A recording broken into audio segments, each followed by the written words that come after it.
Standby, kamera ready, sound ready, 3, 2, 1, action. Assalamualaikum warahmatullahi wabarakatuh. Perkenalkan, saya Hasan Nasrullah Faisal Al-Jawahiri. Saya dari kelas 12 Desain Komunikasi Visual. Di sini saya akan menceritakan sebuah cerita pendek atau cerpen karangan saya sendiri, di mana cerpen ini berjudul Perjalanan Terakhir. Oke, sebelum memasuki isi cerpen, izinkan saya memperkenalkan terlebih dahulu tokoh yang akan terlibat pada cerita ini, yaitu Muhammad Nijar Maulana, yang kedua Muhammad Hafid Fardan, yang ketiga Mus Diandra Adiansah, yang keempat Ahmad Anwar Sanusi, yang kelima Rahmat, yang keenam Nur Jamil, dan yang terakhir saya sendiri yaitu Hasan Nasrullah. Mungkin dicukupkan sekian untuk pengenalan para tokohnya. Sekarang kita masuk ke dalam isi cerita.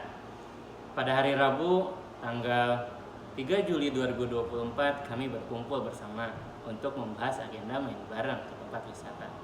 Fardan memulai pembicaraan dengan menyapa kami. Assalamualaikum kawan, sapa Fardan kepada kami. Waalaikumsalam Fardan, jawab kami berenam dengan kompak. Gimana nih agenda kita main ke tempat wisata itu, jadi enggak? Tanya Fardan kepada kami. Kami pun menjawab dengan jawaban yang beragam. Wah, iya, harus jadi dong, balas Hasan dan Nur Jamil. Insya Allah, jawab Rahmat dan Nijar. Lalu Anwar dan Diandra pun menjawab, kalau kami nunggu izin dari orang tua kami dulu ya, menjawab mereka berdua. Lalu Fardan pun bertanya kepada kami tujuan main barengnya itu kemana. Kalau misalnya agenda main bareng ini jadi, nanti tujuan bermainnya kemana? Tanya Fardan kepada kami. Lah, iya ya, jawab kita berenam dan kompak. Kami pun berpikir sejenak untuk memikirkan tujuan mainnya kemana. Lalu Hasan memberikan saran, kalau misalnya main barengnya itu ke Curug Citambur gimana? Ucap Hasan. Lalu Diandra bertanya, Curug Citambur itu di mana? Kata Diandra. Lalu Curug Citambur tuh ada di Cianjur Selatan, Dra, jawab Hasan sambil melihatkan foto Curug Citambur dari handphone. Tak berselang lama kami pun menyetujui saran dari Hasan kalau tujuannya main itu pergi ke Curug Citambur, Cianjur Selatan.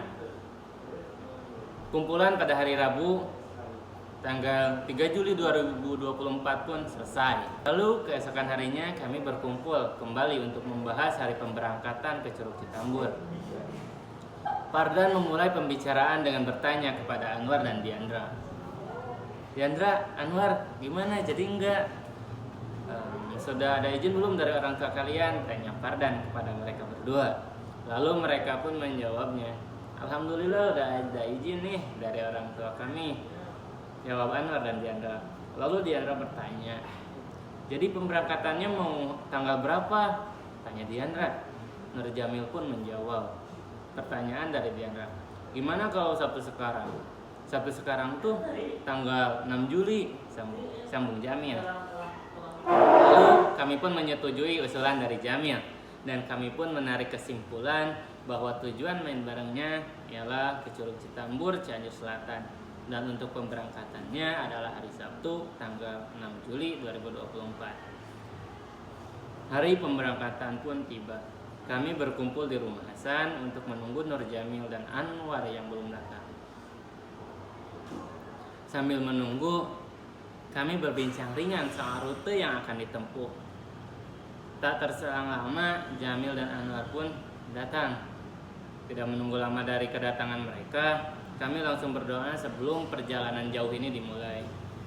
Pada pukul 7 waktu Indonesia Barat, kami pun memulai perjalanan ini dengan menggunakan 3 motor.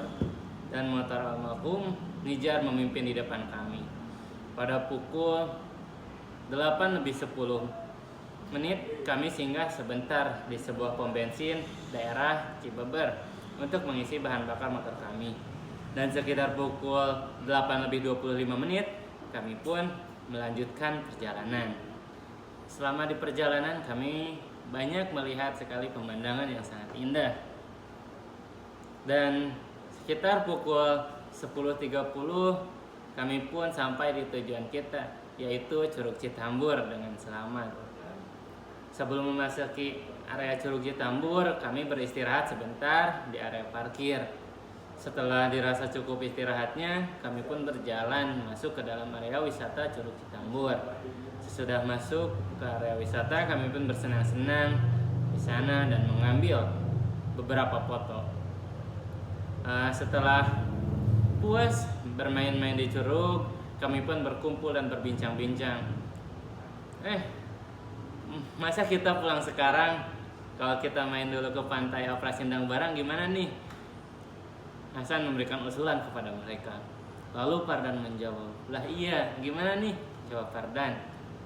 Lalu mereka pun menjawab, "Ikut, ayo gasken, kapan lagi kita main kayak gini," ucap Anwar. Setelah persetujuan tersebut, sekitar pukul 11.30 waktu Indonesia Barat, kami pun memulai perjalanan menuju ke pantai Afra Sindang Barang. Di tengah perjalanan menuju pantai Afra, kami melihat Google Maps untuk melihat rute menuju ke pantai Afra.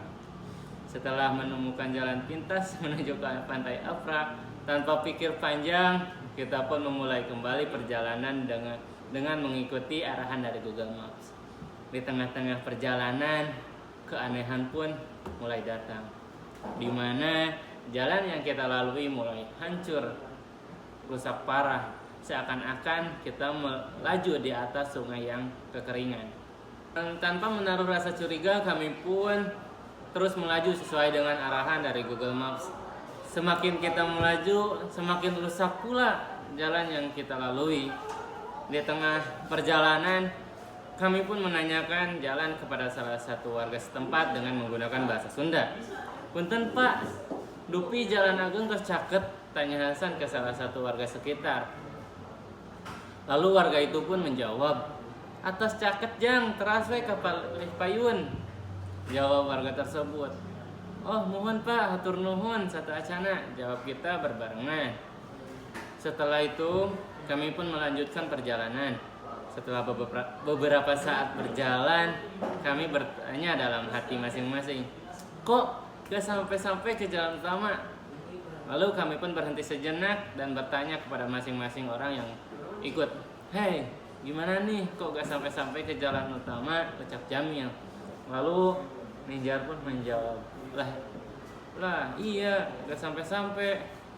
Tahu gini gak usah lihat Google Maps," ujar Nijar. Setelah obrolan panas tersebut, akhirnya kita memutuskan untuk melanjutkan perjalanan.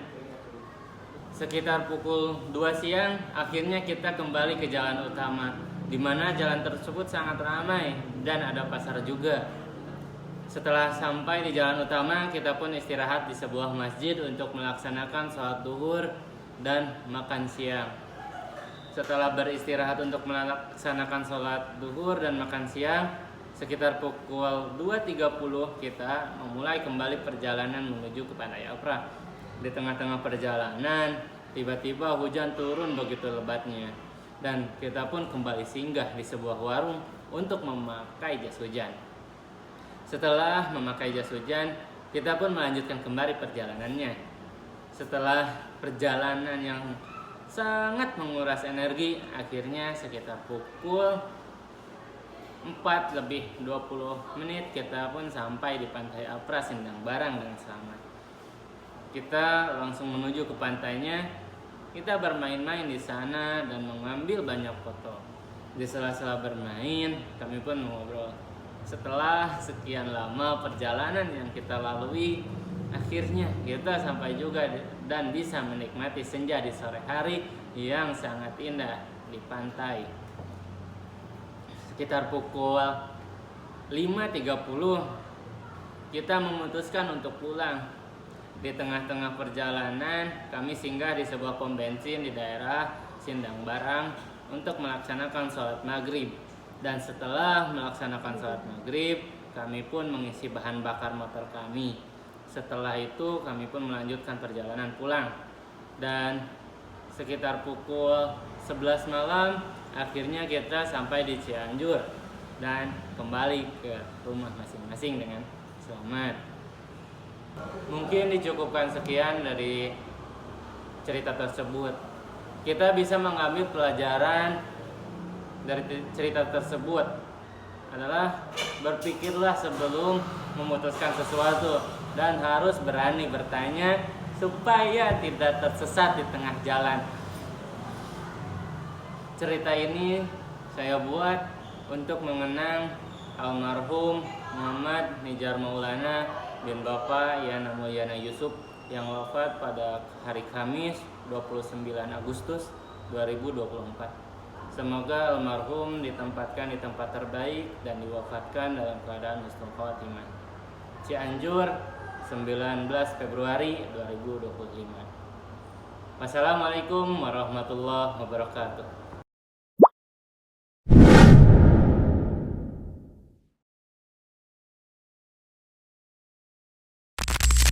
Every now and then I think you might want me to come show up at your door, but I'm just too afraid that I'll be wrong.